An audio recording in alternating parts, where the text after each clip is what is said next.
그가 시험을 받아 고난을 당하셨은즉 시험을 받는 자들을 능히 도우실 수 있느니라. 사랑과 은혜가 충만하신 여호와 하나님, 감사와 찬송과 영광을 아버지 앞에 올려드립니다. 2021년도가 시작되었지만 오늘도 또 비대면으로 예배 드릴 수밖에 없음이 또한 안타까움이 우리 마음 가운데 크지만, 또한 이렇게 하나님 앞에 예배 드릴 수 있는 이 자체도 우리에게 너무 감사고 또 영광인 줄 아오니, 이 시간 드려지는 이 예배를 기뻐 받아주시고 가정에 있거나 어디에 있거나 예배에 동참하는 우리 모든 성도들에게 동일한 축복으로 함께하여 주시는 은혜의 시간 되도록 인도하여 주시옵소서. 이 예배를 받아 주시옵소서. 예수 그리스도의 이름으로 기도드립니다. 아멘. 우리 다 같이 일어나서 찬송가 8장 하나님 앞에 찬양 드리겠습니다.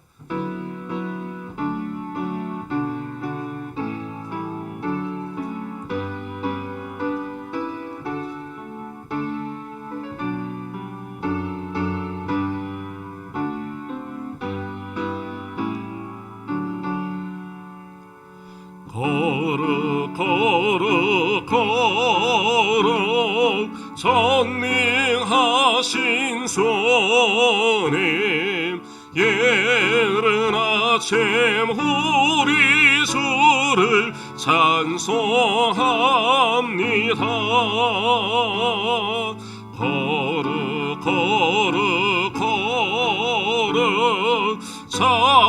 자비하신 주님, 성삼위일체 우리 주로다. 걸어 주의 보좌 앞에 모든 성도 멸류관을 벗어드리네. 천군 천사 모두 주께 굴복하니 영원히 위에 계신 주로다. 걸어 주의 빛난 영광 모든 죄인 물어두어 볼 수 없도다. 거룩하시니가 주님 밖에 없네. 온전히 선능하신 주로다. 걸어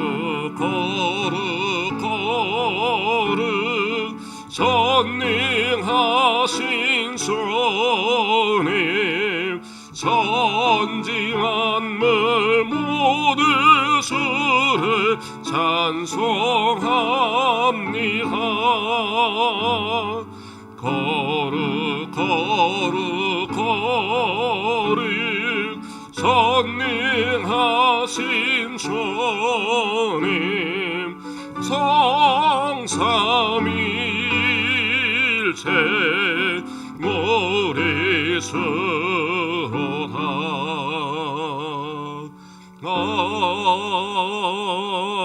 아멘. 성시교독 9번 시편 15편 교독하도록 하겠습니다. 여호와여, 주의 장막에 머무를 자 누구오며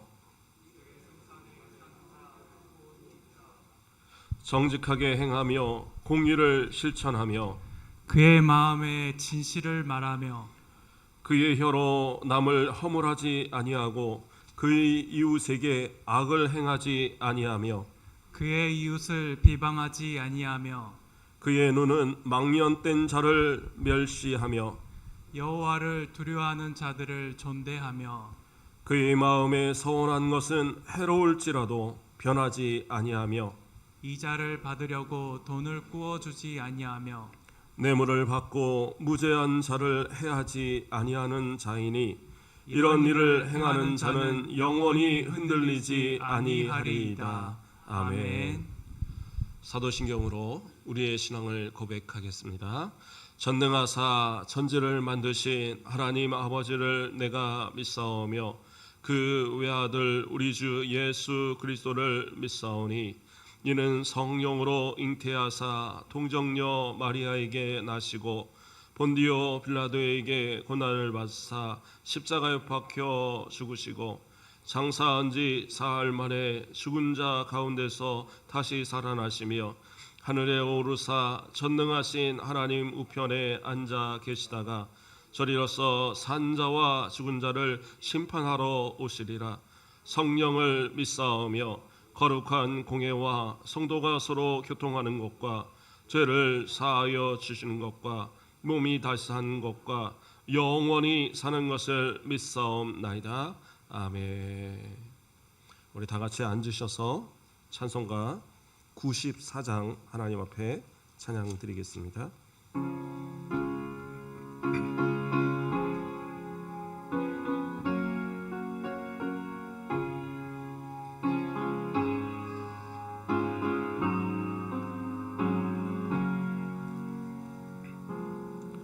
주 예수보다도 귀한 것은 없네.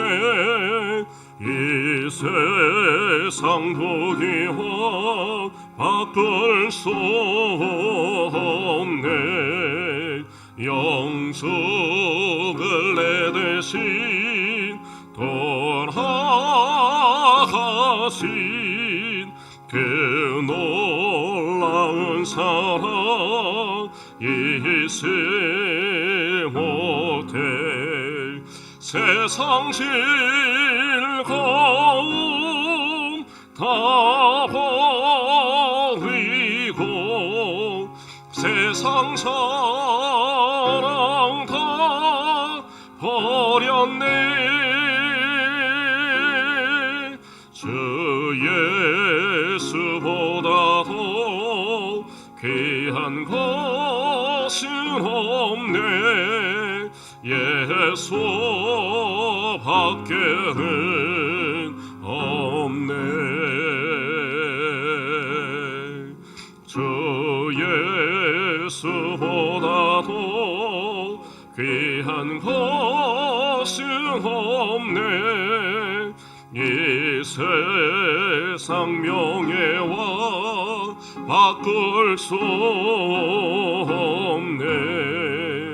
이 손에 슬기던 세상 일도 주 사랑하는 마음 빼지 못해.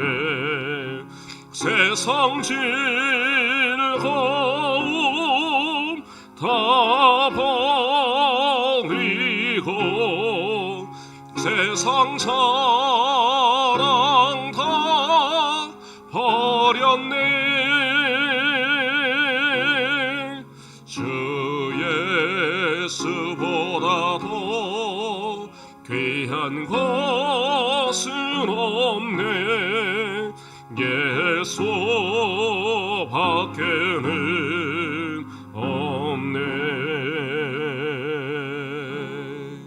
주 예수보다도 귀한 것은 없네.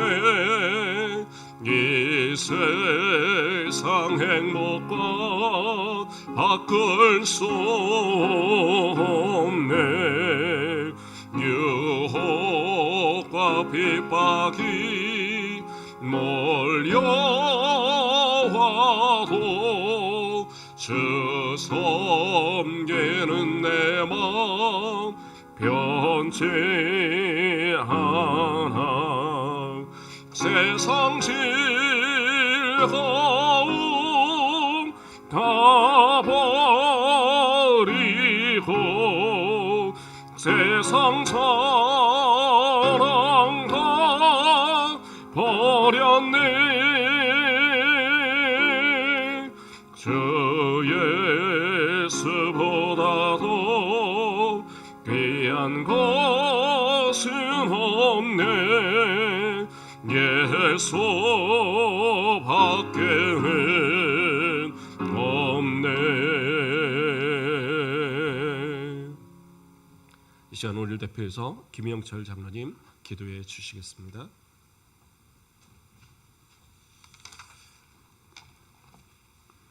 같이 기도드리겠습니다. 살아계신 아버지 하나님, 아버지 하나님의 크신 은혜와 사랑에 감사를 드립니다. 지난 한 주간에도 저에게 은혜를 베풀어 주셔서 저의 영혼과 육체를 지켜주셨고 성도들의 가정과 생업에 함께하여 주신 우리 아버지 하나님께 이 시간 감사를 드립니다. 아버지 하나님, 오늘 또 주님 앞에 예배를 드립니다. 그러나 코로나 질병 때문에 비대면 영상으로 가정과 여러 예배 처소에서 예배를 드립니다.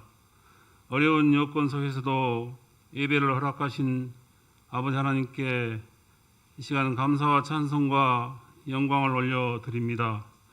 저의 마음과 정성과 뜻을 다하여 드려지는 예배의 모습이 되게 하여 주시옵소서. 사랑이 많으신 아버지 하나님, 저희 가옥교회가 2021년 한 해를 그리스도의 마음을 가진 자라는 표를 정하고 주님 앞에 비전을 세우고 다짐하며 은혜 가운데 시작하였습니다. 올 한 해 저희 가옥교회 모든 성도가 새 마음, 새 뜻, 새 소망을 가지고 하나님께로 나아가는 온전한 삶을 살아가도록 우리 하나님 인도하여 주시옵소서. 아버지 하나님, 2021년 한 해 우리의 삶을 주님께 맡깁니다. 올 한 해도 은혜로 인도하여 주실 것을 저희는 믿습니다. 올 한 해는 저희 가옥교회 모든 성도가 믿음과 소망과 사랑이 넘쳐나는 생활이 되게 하시고 좀 더 교회를 위해서 충성하는 일꾼들이 다 되어지게 하여 주시옵소서. 직분자와 각 구역과 모든 성도들과 그리고 가옥교회가 혼일체가 되어서 주님이 주신 사명을 잘 감당하며 말씀에 순종하는 삶을 살아가도록 인도하여 주시옵소서. 저희 가옥교회 성도들이 코로나 질병 시대에서도 이웃을 돌아보는 삶을 살게 하시고 상처 입고 고통 안고 사는 사람들에게 우리 예수님처럼 친한 친구가 되게 하시고 주님의 사랑을 세상에 풍기는 자, 예수의 향기를 세상에 전하는 자들이 다 되어질 수 있도록 우리 하나님 은혜를 베풀어 주시옵소서. 2021년 올 한 해 저희 가옥교회 성도들이 항상 기도에 힘쓰며 범사에 감사함으로 우리 주님으로 인하여서 기뻐하고 즐거워하며 찬양과 예배로 주님께 영광 돌리는 한 해가 되도록 은혜를 베풀어 주시옵소서. 사랑이 많으신 아버지 하나님, 오늘 이 시간 예배의 자리에 있는 것으로도 하나님의 크신 은혜임을 저희는 고백합니다. 예배 가운데 하나님의 영이 영광으로 임재하셔서 이 예배를 영원하게 하시고 오직 하나님만이 홀로 영광 받으시기를 원하옵나이다. 오늘 또 말씀을 선포하시는 담임 목사님을 더욱더 성령으로 강하게 붙들어 주시옵고 건강의 복을 다하여 주셔서 목회사에게 하나님의 크신 은혜가 넘쳐나게 하여 주시옵소서. 이 말씀을 통해서 우리의 영혼이 살찌게 하시고 영적으로 육적으로 막혔던 것들이 열려지고 하늘의 축복이 열리는 귀한 시간이 되게 하여 주시옵소서. 아버지 하나님, 올 한 해 옥토에 같이 심겨진 씨앗이 되어서 날마다 저희의 믿음이 무럭무럭 자라나게 하여 주시옵소서. 가곡교의 모든 성도들의 가정마다 건강과 화평을 허락하여 주시옵고 각 가정에 다시 한번 영적인 부흥이 일어날 수 있도록 인도하여 주시옵고 우리 하나님이 기뻐하시는 아름다운 교회를 만들어가는 저희 가옥교회 성도들이 다 되어질 수 있도록 우리 하나님 은혜를 베풀어 주시옵소서. 아버지 하나님, 오늘 또 세상의 삶 속에서 상태받아 병든 마음, 얼룩지고 냄새나는 모습으로 주님 전에 엎드려 기도합니다. 목사님 말씀을 듣는 중에 말씀의 은혜를 받고 마음의 상처들이 깨끗하게 씻음을 받는, 그리하여 회복되어지는 귀한 시간이 되게 하여 주시옵소서. 아버지 하나님, 저희 성도들 가운데 물질적인 문제, 사업의 문제, 그리고 직장의 문제 등 여러 가지 기도의 제목을 가지고 오늘 또 주님 앞에 간절한 마음으로 기도하는 성도들을 우리 하나님 기억하여 주시옵고 저들의 간구하는 기도를 들어서 응답받는 귀한 시간이 되게 하여 주시옵소서. 아버지 하나님, 주님이 세우신 교회 각 기관들을 우리 하나님 기억하여 주시옵고 각 기관들과 재직들과 교사들과 그리고 교회를 섬기는 손길들을 우리 하나님 일일이 기억하여 주시옵고 섬기는 손길마다 주님께서 예비하신 축복을 더하여 주셔서 우리 주님을 믿는 자의 권세가 넘치도록 큰 은혜를 베풀어 주시옵소서. 오늘 또 이 예배를 준비하는 예배위원들과 항상 낮은 자세로 교회를 섬기며 봉사하는 주의 종들을 우리 하나님 기억하시고 축복하여 주시옵소서. 예배 처음 시간입니다. 마치는 시간까지 우리 하나님 함께하여 주실 줄 믿사오고 나를 원하신 예수님 이름으로 기도합니다. 아멘.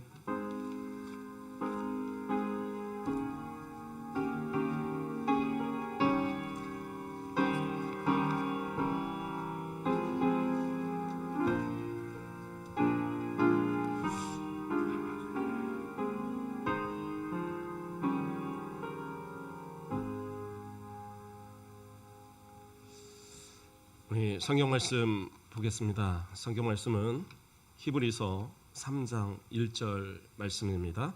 신약 성경 355페이지 히브리서 3장 1절 말씀 제가 봉독해 드리겠습니다.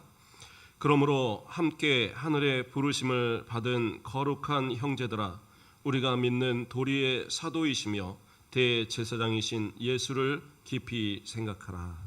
아멘. 오늘도 하나님의 주신 은혜가 우리 성도들에게 또 각 가정에 예배드리는 모든 성도들에게 충만하시길 주님의 이름으로 축복드립니다. 오늘 말씀의 제목은 예수를 깊이 생각하라. 세 번째 시간입니다. 예수를 깊이 생각하라. 세 번째 시간. 1월 달은 우리 예수님에 대해서 우리가 계속 살펴보고자 합니다. 지난주에는 우리가 우리의 믿는 도리의 사도이신 예수를 깊이 생각하자라는 그러한 내용으로 말씀을 드렸어요. 예수님은 하나님께서 보내신 사도입니다. 그가 성경에 사도라고 예수님이 지칭된 부분은 없지만 사도란 뜻 자체가 뭐예요? 이 보내심을 받은 자라는 뜻이기 때문에 예수님께서는 하나님께서 보내신 그러한 사도다라고 말씀을 드렸어요. 그런데 사도라고 이렇게 히브리서에서 이야기하는 이유는 구약에서 보내심을 받았던 자 누구예요? 모세와 비교하기 위해서요. 모세는 어떤 사람입니까? 이스라엘 백성들 하나님의 명령에 따라 하나님의 보내심에 따라 이스라엘 백성들을 애굽에서 출애굽시켜서 광야를 거쳐서 저 가나안에 들어가지 못했지만 가나안 직전까지 그렇게 인도했던 광야에서 40년을 이끌었던 그러한 모습이 바로 구약의 사도인 모세의 모습이었다는 거예요. 그러면 왜 모세를 예수님과 비교하고 있느냐? 예수님은 모세보다 이스라엘 백성들이 그렇게 존경하는 모세보다도 훨씬 우월한 그러한 사도시다라고 보여주고 있는 거예요. 그래서 광야에서 모세를 거역했던 하나님의 보내신 사도를 거역했던 그들은 어떻게 해요? 광야에서 다 죽어졌어요. 마찬가지로 예수 그리스도께서 그 모든 물과 피를 다 쏟으시며 십자가에서 우리를 속죄하심으로 인해서 우리를 죄와 사망 권세에서 이끌어서 저 천국으로 인도하신 그 은혜를 우리에게 주셨지만, 그러나 어떻게 해요? 광야에서 그 죽어갔던 그들처럼 믿음이 없어서 거부하고 하나님의 뜻을 반역하면 결국에 어떻게 해요? 그들은 지옥에 갈 수밖에 없다라는 거죠. 지금 그것을 이야기하고자 했던 겁니다. 그래서 히브리서 4장 2절 말씀에서는 그들과 같이 우리도 복음 전함을 받은 자이나 들은 바 그 말씀이 그들에게 유익하지 못한 것은 듣는 자가 믿음과 결부시키지 아니함이라, 이렇게 이야기하고 있어요. 그러니까 복음을 들어서 예수가 누군지를 알고, 그렇죠? 우리가 이렇게 교회를 나와서 앉아서 예배는 드리지만 중요한 건 뭐냐? 우리가 이 모든 것이 믿음하고 결부가 돼야 된다는 거예요. 믿지 못하면 천국 갈 수 있는 사람은 아무도 없어요. 그러니까 우리에게 믿음을 주시기 위해서, 우리가 믿도록 우리에게 알려주시기 위해서 예수님이 오신 거예요. 또한 우리를 죄와 사망 권세에서 이끌어서 천국에 이끄시기 위해서 우리에게 오셨다라는 거예요. 그래서 우리의 신앙의 고백의 대상인, 정말 믿음의 도리, 믿는 도리가 신앙 고백이라고 그랬죠. 우리의 신앙의 고백의 대상인 예수 그리스도, 그분을 우리가 그렇게 깊이 생각하고 잊지 말아야 될 그러한 이유는 뭐냐? 예수를 믿지 않으면, 예수 그리스도를 믿지 않으면 어떻게 해요? 모두가 다 사망의 길, 지옥의 길을 갈 수밖에 없기 때문이다. 그래서 우리는요, 항상 우리의 신앙을 믿음과 결부시켜야 돼요. 우리의 신앙 모든 생활들이 다 믿음하고 결부돼서, 그래서 우리가 가정에서 예배를 드리던, 또 교회에서 예배를 드리던, 또 때로는 어떤 사업을 하던, 세상 가운데 직장을 다니던, 무엇을 하든 간에 그 모든 삶의 모습들이 믿음과 결부된 삶. 그래서 하나님 앞에 거역하지 않고, 하나님 앞에 반역하지 않고, 모세처럼 예수님처럼 순종하는, 또 충성하는 그러한 삶을 살아가는 그러한 사람들이 바로 믿음과 결부하는 모습. 그래서 저 영원한 천국을 향하여 나아가는 성도들의 모습이다라는 겁니다. 그렇기 때문에 우리는 예수 그리스도를 깊이 생각해야 합니다. 그렇다면 오늘은 어떤 부분을 또 우리가 살펴봐야 되느냐? 믿음의 도리인 누구예요? 대제사장이신 예수 그리스도를 우리가 깊이 생각하는 그러한 시간이 되어져야 합니다. 예수 그리스도, 그분은 누구십니까? 사도이시며 대제사장이십니다. 그래서 우리의 믿음의, 다시 말해서 신앙 고백의 대상은 누구시냐? 대제사장이신 예수 그리스도라는 사실이에요. 예수 그리스도께서 대제사장이신 이유는 뭐냐? 그렇죠? 히브리서 4장 14절 말씀을 보면, 그러므로 우리에게 큰 대제사장이 계시니 승천하시니 곧 하나님의 아들 예수시라, 우리의 믿는 도리를 굳게 잡을지어다.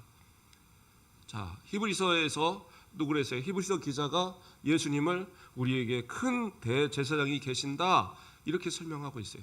그러니까 예수님이 큰 대제사장이 되셔야지만 하는 그런 모습이다라는 거예요. 근데 그분은 누구 있느냐? 우리의 믿는 도리를 굳게 잡을지어다. 믿는 도리가 뭐라고 그랬어요? 우리의 신앙 고백이라고 그랬습니다. 그래서 이 구절에서 뭐라고 나옵니까? 승천하시니 곧 하나님의 아들 예수시라. 이게 신앙 고백이잖아요. 예수님은 하나님의 아들이십니다라는 고백. 이 고백을 우리가 굳게 잡고 있으라는 거예요. 예수님께서 대제사장이시기 때문에 우리를, 대제사장이신 예수님을 믿는 신앙 고백하는 우리는 바로 예수님께서 하나님의 아들이시라는 이 사실을 굳게 잡고 살아가는 그런 성도가 되어야 된다, 그렇게 이야기하고 있어요. 그래서 이 대제사장 되심은 우리가 예수 그리스도를 믿고 또 구원을 받고 저 영원한 천국을 가는 데 있어 대단히 중요한 부분을 차지하고 있다라고 이야기하고 있는 거예요. 자, 대제사장이 하는 일이 뭡니까? 대제사장은요, 1년에 한 번, 우리 모든 그 이스라엘 백성들의 그 죄를 대신해서 그 피를 가지고, 염소의 피를 가지고 그 지성소에 들어가서 모든 속죄의 의식을 행합니다. 근데 대제사장은 자신을 위해서도 먼저 제사를 드립니다. 제사의 의식을 해요. 먼저는 뭐를 해요? 수송아지를 잡아서. 그러니까 백성을 위해서는 염소를 잡고요, 그 자신을 위해서는 수송아지를 잡아요. 그래서 그것을 잡아서 먼저 자신을 정결케 하고 그리고 백성을 위해서 기도하게 됩니다. 자, 그러한 이제 역할을 대제사장이 함으로써 모든 백성들의 죄가 사여지는 거예요. 물론 그것이 완전한 사함은 아니기 때문에 어떻게 해요? 매년 반복적으로 그렇게 제사장은 제사를 드려요. 그러니까 우리가 우리의 죄를 사함을 받기 위해서는 그러한 어떤 정결의 의식이 분명히 필요하다라는 거예요. 그래서 그 정결의 의식을 우리가 죄사함을 받는 그 의식을 어떻게 그러한 것을 어떻게 이루어져 가느냐? 예수님께서 대제사장이시기 때문에 그래서 우리의 모든 죄를 다 지시고 자기 피로 하나님 앞에 제사를 드림으로써 그 모든 죄를 다 용서하실 수 있는 그 이유가 된다라는 거예요. 그런데 예수님께서 그러한 대제사장이 되셔야 되는 그러한 중요한 이유는 뭐냐?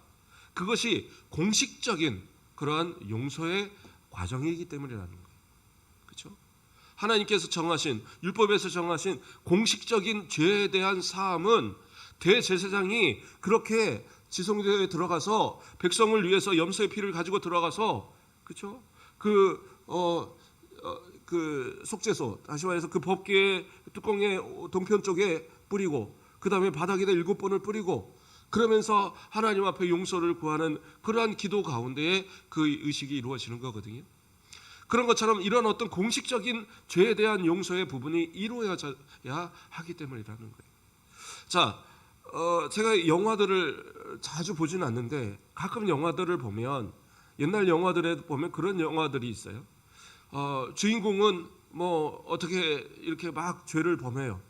그러면 부모가 됐든 또는 뭐 부인이 됐든 아니면 남편이 됐든 누군가가 대신해서 자기가 자수를 해서 이 사람은 죄가 없어요. 내가 죄에 졌어요. 해갖고 대신 감옥에 가는 그런 장면들이 나와요. 그러면 만약에 형을 한 20년을 이렇게 받게 됐다 이거예요. 감옥에 너는 20년을 살아. 그런데 한 19년쯤 살았어요. 19년쯤 살고 한 1년만 있으면 이제 감옥에서 나올 수 있는데 이 아들이 이제 결국에서는 아들이든 뭐 남편이든 뭔가 그 주인공이 이제 뭐 영화에 뭐 이러고 저러고 울고 짜고 뭐 이런 거 다 지난 다음에 마지막 장면에 가서 그래 내가 잘못했어. 그리고는 이제 자기가 자수를 하는 거예요. 그러면 자기가 자수를 했습니다. 그렇게 하면 어떻게 돼요? 그 사람은 그때부터 다시 형을 살아야 되는 거예요. 형을 살아야 되는데 문제는 뭐냐? 내가 형을 사는데 앞에 사람이 제가 법정으로 뭐 법에서 몇 년을 뭐 어떻게 살고 그런 거 잘 모르는데 어쨌든 뭐 공소시효라는 게 있긴 하지만 모르겠는데 어쨌든 만약에 법에서 잡혀가야 되는 그 기한이 남아서 잡혀갔다 이거예요. 그래서 가서 자수를 해서 내가 죄인입니다. 그래서 이제 그 사람이 어떻게 해요? 자신의 잘못한 것에 대해서 형을 살아야 되는 거예요. 근데 앞에서 자신을 대신해서 어떤 사람이 19년을 살았잖아요. 그러면 내가 형을 20년을 받아요. 그러면 거기서 19년을 빼고 1년만 사나요? 내용이 좀 어려운가요? 그러니까 좀 더 쉽게 얘기하면 앞에 사람이 내 대신 가서 19년을 살았어요. 그러면 내가 다시 감옥을 가게 되면 내가 몇 년을 살겠냐는 거예요. 그 19년을 빼고 1년만 삽니까? 그렇지 않아요. 물론 뭐 어떤 뭐 탄원이 있고 뭐가 있고 정상 참작을 하고 자기가 자수를 하고 이런 것에 있어서 정상 참작을 할 수는 있지만 그래도 어쨌든 20년을 받으면 20년을 다 살아야 되는 거예요. 거기서 또 시작이에요. 그럼 왜 19년은 그것은 안 되느냐?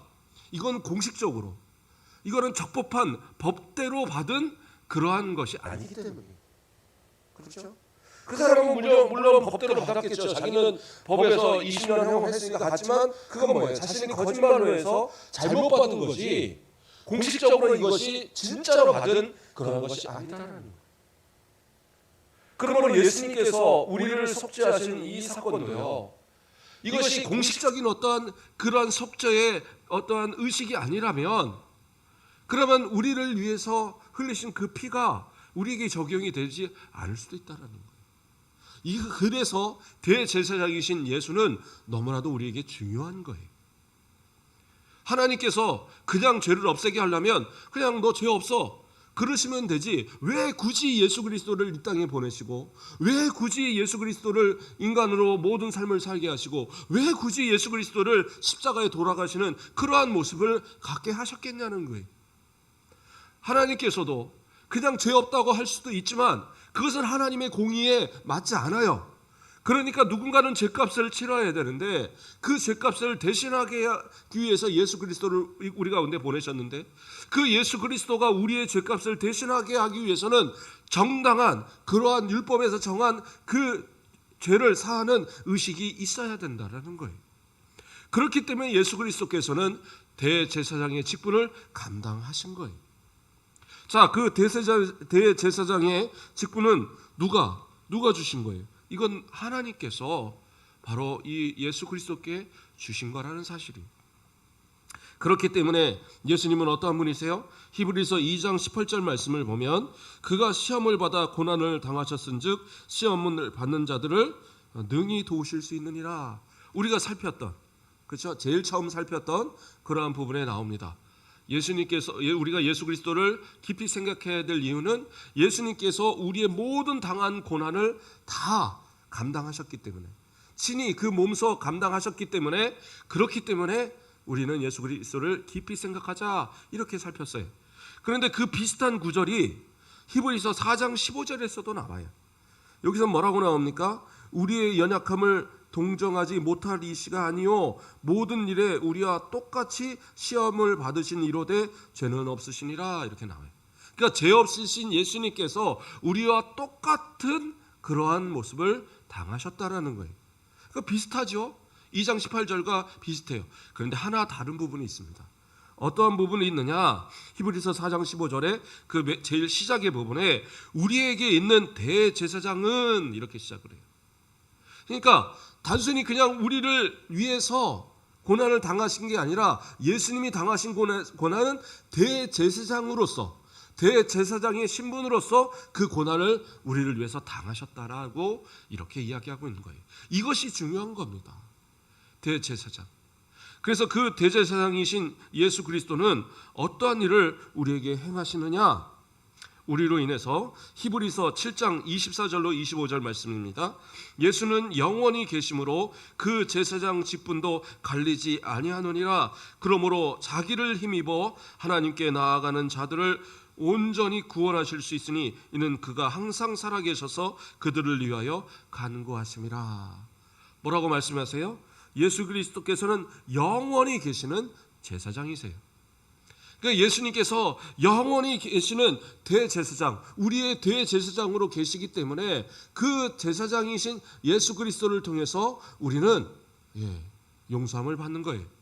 그런데 아까 말한 것처럼 대제사장은, 우리 일반적인 대제사장은 우리를 위해서 죄의 그 용서를 위해서 염소의 피를 가지고 지성소에 그 7월 10일, 그렇죠? 니산월 10일에 가서 그 지성소에 들어가서 제사를 드려요.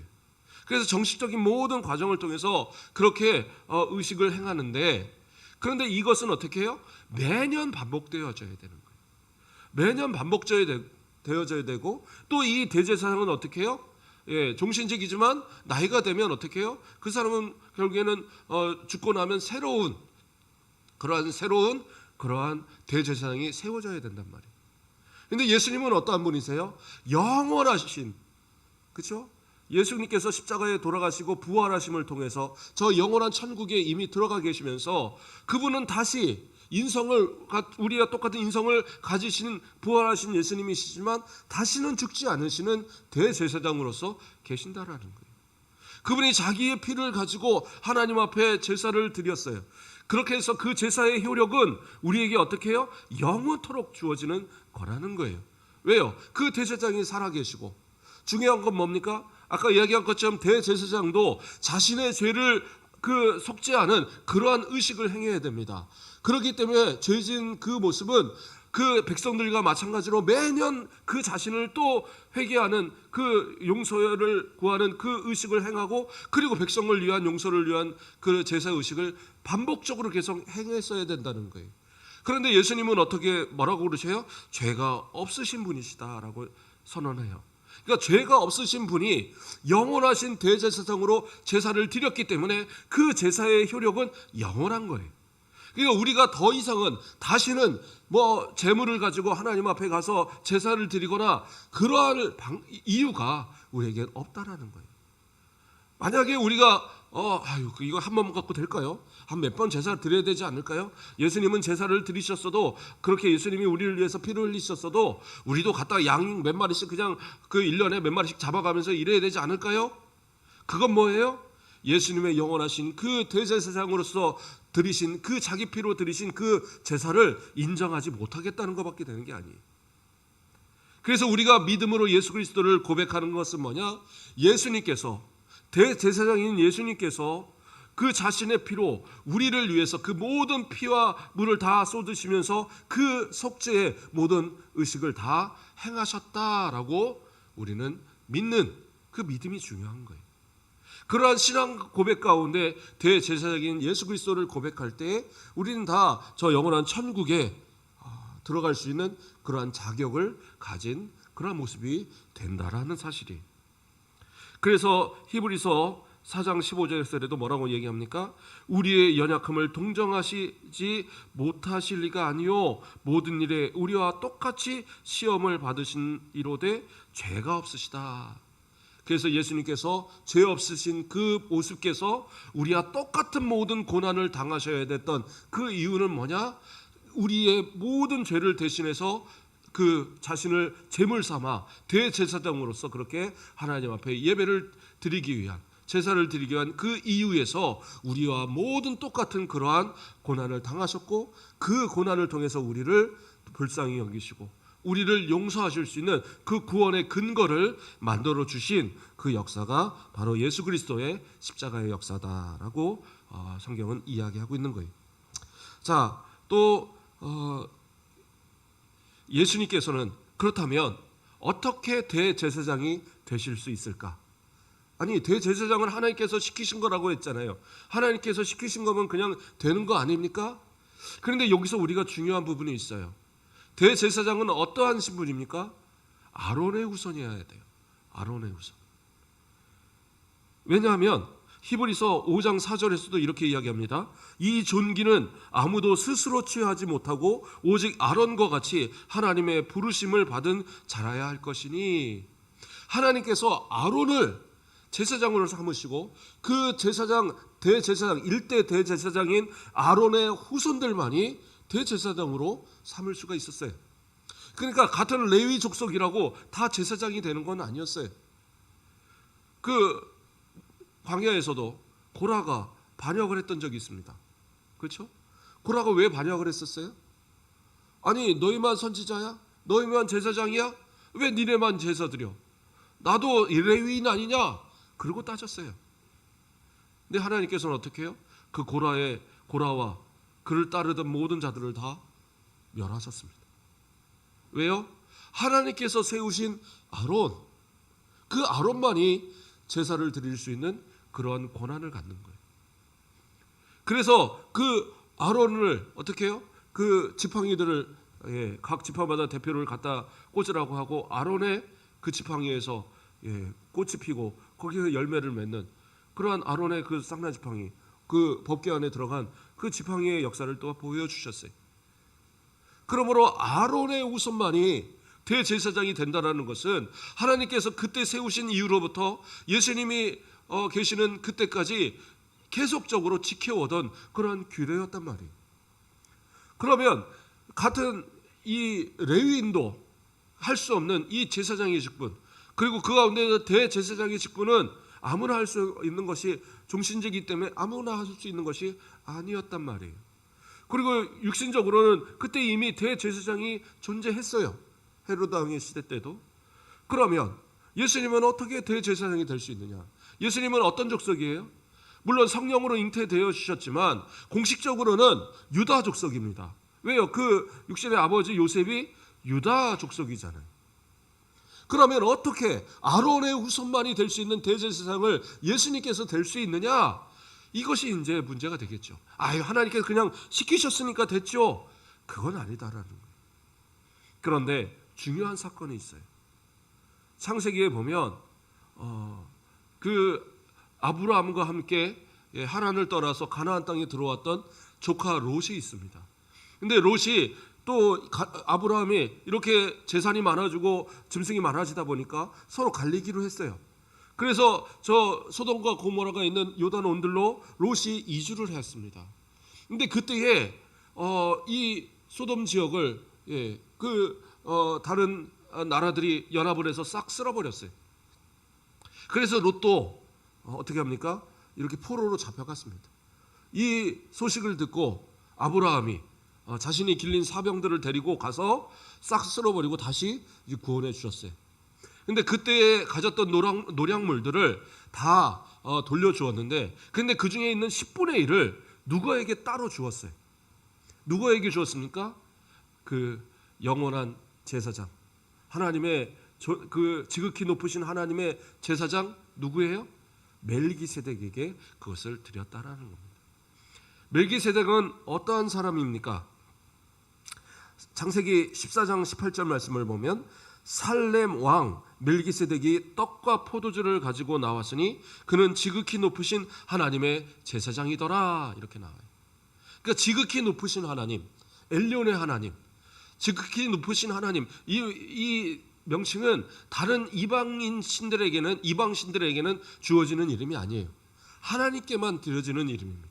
그래서 지극히 높으신 하나님, 엘리온의 하나님, 그 하나님을 섬기는 거룩한 대제사장, 그가 누구예요? 바로 멜기세덱이었다는 거예요. 그래서 그 멜기세덱은 살렘 왕이었어요.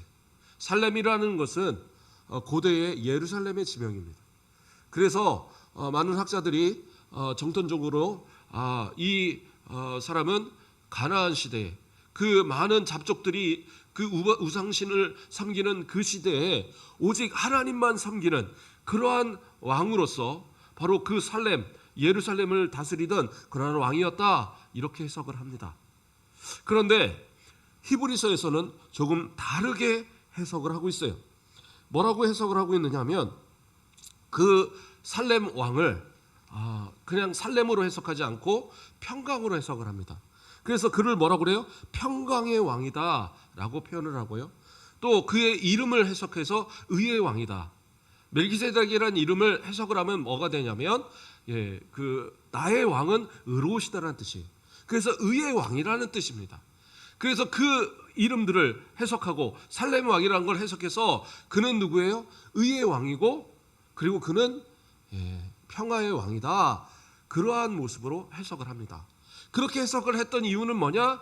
그런데 그는 어떻게 해요? 그렇게 하니까 이 사람은 성경에 더 이상은 어떠한 근거가 나타나질 않아요. 그가 누구인지, 그의 부모가 누구인지. 성경에선 중요한 인물들은 항상 부모를 나타납니다.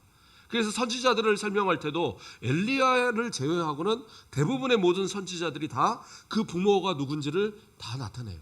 그래서 누구의 아들 또는 누구의 손자 뭐 이런 식으로 이제 다 설명을 하거든요. 근데 아브라함이 11조를 드렸던 이 멜기세덱에 대해서는 성경에서 어떠한 근거도 이야기하지 않아요. 살렘 왕이라는 것과 그가 그 이름에서 보듯이 그런 어떤 의로운 왕이라는 것 외에 지극히 높으신 하나님의 제사장이라는 것 외에는 그의 출신도, 그의 부모가 누구인지, 그가 어떠한 신분인지, 어떤 나라 사람인지 아무것도 나오지 않는다는 거예요. 그것이 왜 그렇게 나오느냐? 그것이 바로 아브라함보다 큰 대제사장으로서 그가 예수 그리스도를 예표하는 존재로서 존재한다라는 사실, 그것을 설명하기 위해서 멜기세덱이라는 존재가 있다라는 거예요. 그러니까 우리가 생각해도 그렇잖아요. 구약에서 멜기세덱이 갑자기 뜬금없이 나올 이유가 없어요. 창세기에서 멜기세덱이라는 사람이 뜬금없이 나올 이유가 없다니까요. 근데 그가 나온 이유는 뭐예요? 단 그가 신약에서 나오는 예수 그리스도, 대제사장이신 예수 그리스도를 예표하기 위한 인물로서 존재한단 말이에요. 그래서 예수 그리스도는 어떠한 분이십니까? 바로 그 멜기세덱의 반차를 따라서, 아론의 반차가 아니라 아론보다 위에 누구예요? 아브라함의 조상인, 그 아론의 조상인 아브라함, 그 아브라함보다 큰 제사장, 그렇죠? 아브라함이 제물을 드렸으니까 아브라함보다 큰 제사장이잖아요. 그러니까 그 멜기세덱의 반차를 따라서 멜기세덱의 뒤를 이어서 제사장이 되신 분이 누구냐? 대제사장이 되신 우리 예수 그리스도다라고 히브리서에서는 그렇게 설명하고 있다라는 거예요. 그래서 히브리서 7장 2절에서 3절을 보면 아브라함이 모든 것의 10분의 1을 그에게 나누어 주니라. 그 이름을 해석하면 먼저는 의의 왕이요 그 다음은 살렘의 왕이니 곧 평강의 왕이요 아버지도 없고 어머니도 없고 족보도 없고 시작한 날도 없고 생명의 끝도 없어 하나님의 아들과 닮아서 항상 제사장으로 있느니라. 하나님의 아들과 닮아서 뭐예요? 예수 그리스도를 예표하고 있다라고 그 성경에서 그렇게 밝히고 있다라는 겁니다. 자, 그렇다면 예수 그리스도께서 그렇게 공식적인 멜기세덱의 반차를 따라서 그렇게 우리에게 대제사장이 되어 주셨어요. 근데 그 대제사장이신 예수 그리스도는 무엇을 통해서 제물을 삼았습니까? 자기를 통해서. 자기의 그 모든 피와 물을 통해서 하나님 앞에 제물을 삼으셨는데, 그렇다면 예수님은 어떻게 제물이 되실 수 있었느냐? 이것이 앞에서 우리가 설명하고 이제까지 설명했던 부분 가운데 있습니다. 뭐예요? 이 인생의 모든 고난을 우리와 똑같은 모든 고난을 다 당하심으로써 우리를 속죄하실 만한 참 인간, 죄 없지만 참 인간의 모습이 되어주셔서 그 죄 없으신 모습으로서 이 모든 고난을 다 겪으셨기 때문에, 그래서 그 인성의 그 자격으로 그 모든 피를 흘리며 우리를 위해서 죽으실 수 있고, 하나님의 그 자격을 통해서 우리의 모든 그 죄 없으신 그 영존하신 그 피값의 예수 그리스도의 그 피값을 통해서 우리의 모든 죄를 다 사하실 만한 자격이 주어졌다라는 거예요. 그렇기 때문에 그 자격을 가진 우리는 어떻게 해야 돼요? 히브리서 4장 16절을 보면 그러므로 우리는 긍휼하심을 받고 때를 따라 돕는 은혜를 얻기 위하여 은혜의 보좌 앞에 담대히 나아갈 것이다. 뭐예요? 은혜의 보좌 앞에, 저 영원한 천국 하나님의 보좌, 예수 그리스도의 보좌가 계신 그곳을 향하여 우리는 어떻게 해요? 믿음으로 나아간다는 거예요. 단순히 그냥 이 땅에 대제사장이 들어갔던 그 지성소가 아니에요. 그 지성소보다 훨씬 뛰어난 저 영원한 천국의 그 보좌에, 그 하늘 성소에 우리는 들어갈 자격을 갖췄다라는 거예요. 그렇기 때문에 이 자격을 이룰 수 있는, 우리에게 있어 이룰 수 있는 자격은 뭡니까? 믿음이라는 거죠. 그래서 우리가 우리의 믿음의 도리인 예수 그리스도, 누구예요? 사도시고 대제사장이신 예수 그리스도를 우리가 믿음으로 신앙 고백해야 되는 이유가 여기 있는 거예요. 믿음으로 고백할 때 그 대제사장으로서 흘리신 그 모든 피, 그 속죄의 모든 의식들이 바로 우리에게 적용이 되고, 그 믿음을 가지고 우리는 어떻게 해요? 저 영원한 천국을 향해서 들어갈 수 있다라고 성경은 우리에게 가르쳐주고 있다는 거예요. 그래서 이러한 과정을 통해서 우리는 다 고난을 받으신 예수 그리스도를 통해서 다 구원의 길을 얻게 되었다는 사실입니다. 히브리서 5장 8절 9절을 보면 그가 아들이시면서도 받으신 고난으로 순종함을 배워서 온전하게 되셨은즉 자기에게 순종하는 모든 자에게 영원한 구원의 근원이 되시고, 여기서 또 설명을 해요. 뭐라고 그래요? 예수님은 누구셔요? 하나님의 아들이세요. 그래서 그가 아들이시면서도 이렇게 시작을 합니다. 하나님의 아들이신 예수 그리스도. 근데 그분이 왜 우리를 위해서 십자가를 다 지셔야 되느냐? 그 뒤에서 뭐라고 그래요? 고난으로. 여기서 말하는 이 고난이라는 단어는요, 일반적인 단어가 아니에요. 예수 그리스도께서 고난 당하신 그 고난에 사용된 단어입니다. 성경에서는 예수 그리스도의 고난에다만, 십자가의 고난에다만 사용하는 고난이라는 단어예요. 원어의 뜻이. 자, 이 고난을 받으셨던 그 이유, 그게 뭐예요? 순종함을 배워서. 물론 여기서 배워서라는 단어도 원래 단어의 뜻은 고난을 받다는 의미가 있어요. 그러나 그냥 배워서라는 의미로 해석을 해도 큰 무리는 없습니다. 자, 그래서 뭐예요? 아들이면서도 십자가의 고난을 받으면서까지 순종하셨던, 그래서 모든 이 인생의 과정들을 다 겪으셨던, 그것이 곧 배웠다는 의미로 표현을 한 거거든요. 그래서 이 모든 고난을 겪으셨던 그 가장 큰 이유 한 가지는 뭐예요? 순종하는 모든 자에게 영원한 구원의 근원이 되게 주기 위해서, 다시 말해서 구원의 근거를 만드시기 위해서 예수님이 그렇게 행하셨다는 거예요. 대제사장이 되시고 그 모든 고난을 다 당하신 그 자신을 통해서 하나님 앞에 제사를 드림으로 공식적인 다 그 속죄의 의식을 다 이루심을 통하여서 어떻게 해요? 우리가 그 예수 그리스도를 믿기만 하면 구원받을 수 있는 구원의 근거가 되시기 위해서 그렇게 해서 이 모든 것을 행하셨다라고 성경은, 히브리서 기자는 그렇게 이야기하고 있는 겁니다. 자, 좀 복잡한 이야기 같지만 예수님께서 대제사장이 되지 않으셨다면, 멜기세덱의 반차를 따라서 대제사장의 직분을 통해서 자신의 그 모든 피와 물을 쏟으면서 그 자신의 피로 하나님 앞에 제물이 되지 않으셨다고 한다면, 그 직분을 행하지 않으셨다면 어떻게 해요? 우리의 구원은 없는 거예요. 아무리 예수님이 십자가를 지셨건, 아무리 그분이 고난을 당하셨건, 그거는 우리하고 관계가 없다니까요. 그런데 예수님께서 대제사장으로서 그 모든 것을 다 감당하셨기 때문에, 그래서 가상칠언에 대해서 우리가 언제 십자가상에서의 7가지 말에 대해서도 언젠가 한번 부활주의나 이렇게 됐을 때 설교해 보겠습니다. 그 내용들을 보면은요, 이것이 그냥 하신 말씀들이 아니에요. 힘들다 하신 내용들이 아니에요.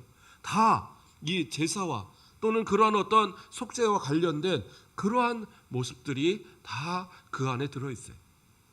그래서 그 모든 과정을 통해서 우리에게 구원의 근거가 되신 예수 그리스도, 그렇기 때문에 우리는 어떻게 해요? 그 예수 그리스도를 깊이 생각해야 된다는 사실이에요. 만약에 그렇게 깊이 생각하는, 그렇게 해서 믿음이 우리 가운데 주어지지 않는다면 예수님과 우리는 아무 관계가 없는 거예요. 우리가 예수 그리스도를 깊이 생각하는 가운데 진짜 우리의 믿음을 끝까지 지키시고 우리를 온전케 하시는 그 하나님의 은혜를 우리가 끝까지 잊어버리지 말고, 우리의 저 영원한 천국 가는 그날까지 우리의 믿음을 끝까지 잘 지켜서 우리의 믿음의 도리인, 우리 신앙 고백의 대상인 사도이신 예수 그리스도, 대제사장인 예수 그리스도, 우리를 위해서 모든 고난을 다 당하셔서 우리를 능히 도우실 수 있는 예수 그리스도, 그 예수 그리스도를 믿음으로 하나님의 자녀가 되었던 바로 우리의 모습들, 이것을 끝까지 지키기 위해서 우리는 어떻게 해요? 예수 그리스도를 깊이 생각하며 살아가시는 그러한 저와 여러분 되시길 주님의 이름으로 축복합니다. 기도하겠습니다. 사랑의 하나님, 감사를 드립니다.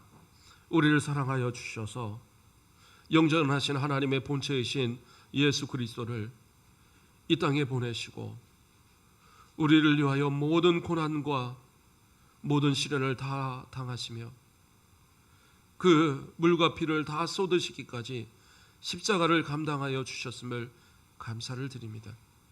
또한 이 모든 것을 우리의 구원의 근원을 삼기 위하여 예수 그리스도께서 친히 대제사장으로서 우리의 모든 죄악을 다 하나님 앞에 속죄하여 주시고 선지자로서, 사도로서 우리를 저 영원한 천국까지 이끄시기 위한 그 모든 일을 감당하여 주셨음을 감사를 드립니다.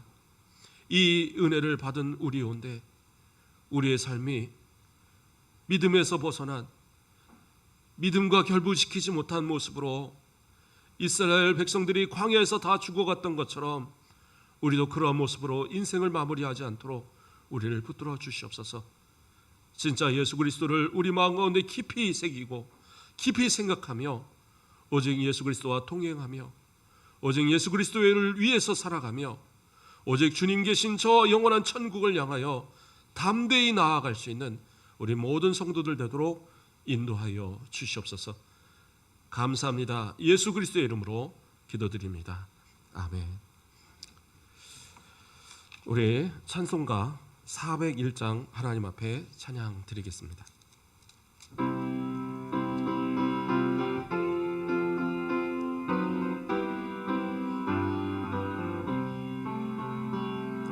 주의 곁에 있을 때 마음이 든든하오니 주여 내가 살 동안 인도하여 주소서. 주여 주여 나를 인도하소서. 바른 세상 살 동안 주여 인도하소서. 피난처인 예수여 세상 물결 험할 때 크신 은혜 베푸사 나를 숨겨주소서. 주여 주여 나를 인도하소서. 빠른 세상 살 동안 주여 인도하소서.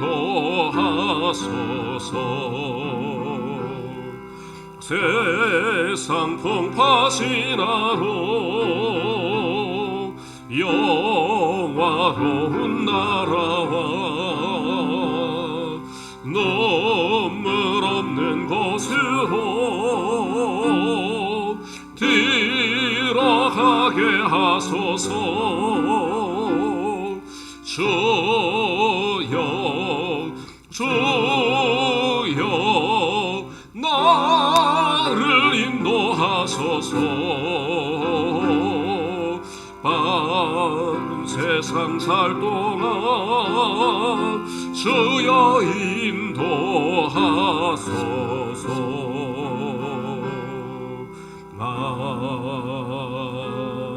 아멘. 기도하겠습니다. 살아가는 충만하신 여호와 하나님, 감사와 찬송과 영광을 아버지 앞에 올려드립니다. 오늘 또 이렇게 하나님 앞에 예배를 드릴 수 있도록 인도하시고 또 우리가 예물을 구별하여 하나님 앞에 드리게 하심을 감사를 드립니다. 11주 예물로, 감사의 예물로, 선교 예물로, 건축의 예물로, 주일의 예물로 또 여러 가지 제목으로 하나님 앞에 예물을 드리온데 이 예물이 쓰여지는 모든 것에 하나님의 은혜를 더하여 주시고 하나님께서 우리 모든 성도들의 삶을 기억하사 때에 따라 도우시는 하나님의 은혜를 풍성히 임하게 하시는 우리 모든 성도들의 삶이 되도록 인도하여 주시옵소서. 이 어려운 때에서도 하나님의 도우시는 은혜로 물질의 어려움 가운데 아버지께서 형통의 길을 열어주시고 직장을 잃은 자에게 또 새로운 좋은 직장을 허락하시며 여러 가지 질병 가운데 있는 우리 성도들에게 나음의 역사함도 허락하시고 간절히 소원하여 기도하는 모든 제목 가운데에 가장 형통의 길로 인도하시는 은혜를 체험할 수 있도록 인도하여 주시옵소서. 자녀들에게 복되게 하여 주시고 그들이 살아가는 모든 동안에 머리가 되고 꼬리가 되지 않게 하시며 하나님의 도우시는 은혜의 체험을 따라 더 많은 감사와 더 많은 하나님께 영광이 되는 귀한 삶을 누려갈 수 있도록 인도하여 주시옵소서. 지금도 병상에 있는 모든 성도들을 기억하여 주시고 그들에게 나음의 역사함을 통하여 주님 앞에 다시 한번 나아올 수 있는 믿음으로 끝까지 주님과 동행할 수 있는 그러한 기회의 모습들을 허락하여 주시옵소서. 가정에 있는 모든 성도들의 마음과 이 모든 생각을 하나님 더 기뻐 받으시고 동일한 축복으로 함께하여 주시옵소서. 감사합니다. 예수 그리스도의 이름으로 기도드립니다. 아멘. 반갑습니다. 오늘 예배에 참석하신 모든 분들 주 안에서 사랑하고 축복합니다. 내일부터 정규 예배가 회복되어집니다. 그래서 내일부터 새벽 예배, 또한 수요 예배, 또 오후 예배, 주일학교 예배는 정상적으로 모임을 갖도록 하겠습니다. 참고하시고 코로나 방역이 일상에서 회복되어질 때까지 또 마스크 착용이나 방역 수칙에 적극 협력해 주시면 감사하겠습니다. 2021년도 구역장님들께서는 각 구역원들의 성명, 전화번호를 확인하시고 변동이 있을 시에 우리 부목사님께 말씀해 주시면 수정해 드리도록 하겠습니다. 요람 제작을 위한 우리 개인 사진들이 꼭 필요합니다. 사무실로 꼭 제출해 주시고요. 사진이 없을 시에는 우리 부목사님께 통해서 촬영을 해 주시면 감사하겠습니다. 그리고 연말 영상과 관련해서 기부금 영수증이 필요하신 분들은 사무실로 신청해 주시면 감사하겠습니다. 성경 공부는 매주 안내석에 비치되어 있으니까 가지고 가셔서 공부해 주시면 감사하겠습니다. 그리고 입원 중인 우리 성도님들, 권사님들 위해서 기도해 주시면 감사하겠습니다. 이상입니다. 예, 감사합니다. 조금만 보충으로 얘기를 드리면요, 이 코로나로 인한 비대면 예배는 이제 오늘부로 오늘 그 저녁 그 0시 될 때까지 이렇게 그 지속이 되지만 내일부터 이제 풀리는 거예요. 그래서 우리가 새벽 예배와 수요 예배 또 주일 예배들을 다 정식으로 하지만 지금 허락된 것이 좌석의 20%입니다. 그래서 주일날 오실 때에 이 안에 우리 본당 안에는 한 50명에서 60명 정도 사이 그 정도만 들어올 수 있어요. 그리고 나머지 분들은 어떻게 하냐면 밑에서 방송으로 이렇게 예배를 드리게 됩니다. 그래서 본당에서 예배를 드리시고 싶은 분들은 조금 더 일찍 오셔서 예배를 드리고요. 그래도 어차피 현장 예배와 마찬가지이기 때문에 아래서도 화면을 통해서 함께 동참할 수 있습니다. 그렇게 부탁을 드리겠고요. 그 다음에 이번 주중 안에까지만 전화번호는 또 수정을 합니다. 그래서 주소 나오는 그 전화번호 나오는 그 전화번호부를 다음 주에 이렇게 각 우리 개인들에게 이렇게 배부를 할 겁니다. 그래서 잘못 배부가 되면 지금 보니까 전화번호 틀린 분들이 있어요. 틀린 분들이 있어서 물론 다 지금 수정이 들어간 걸로 아는데 잘못 들어가면 1년 내내 그분한테 전화가 간단 말이에요. 정무세 목사님 맞으세요? 아닌데요. 정무세 목사님 맞으세요? 아닌데요. 나중에는 화를 내더라고요. 제가 예전에도 이렇게 전화를 누구한테 하나 드렸더니 아니 도대체 그분은 누군데 이거는 이렇게 전화가 자주 오냐, 제발 전화번호 바꾸시라 아주 사정을 하더라고요. 그래서 전화번호를 그렇게 잘 수정을 하고 있는 거니까 생각을 하시고 다음 주에 다 나눠 드릴 때까지 우리 구역장님들은 마지막으로 한 번 더 점검 부탁드리겠습니다. 그리고 다음 주에 그동안 못했던 시상이나 또 여러 가지 부분 임명이라든가 이런 부분들을 다음 주에 다 이렇게 행하도록 하겠습니다. 우리 장로님들 예배 끝나고 잠깐만 모이셔서 마지막 점검하도록 하겠습니다. 우리 일어나서 꽃들도 찬양드리고 축도로서 예배 마치도록 하겠습니다.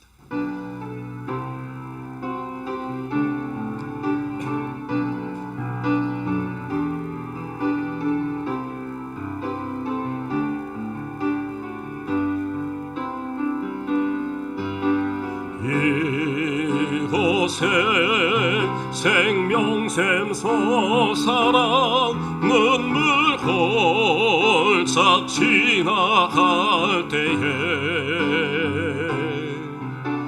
모자란 열매 맺히고 웃음소리 넘쳐나리라.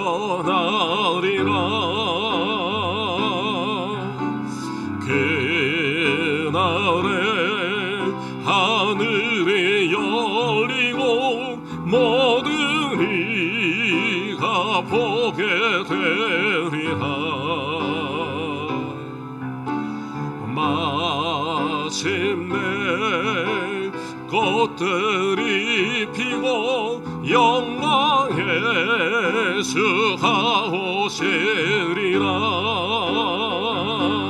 꽃들도 구름도 바람도 넓은 바다도 찬양하라 찬양하라 예수를 하늘을 흘리며 노래해 나의 영혼아 은혜의 주 은혜의 주 은혜의 주 꽃들도 구름도 바람도 넓은 바다도 찬양하라 찬양하라 예수를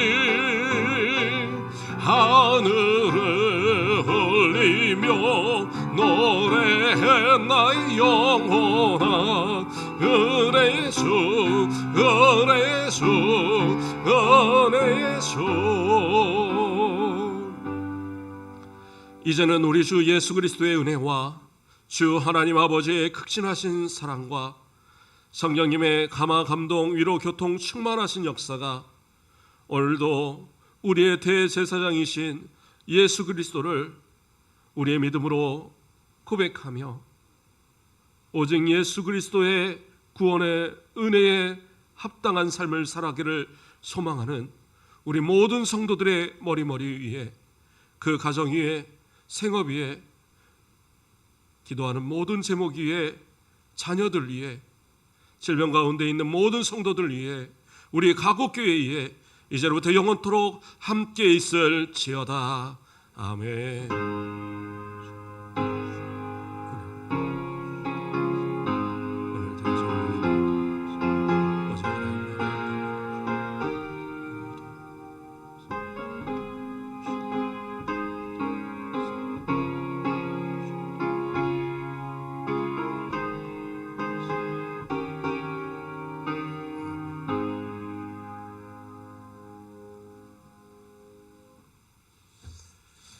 예배 마쳤습니다.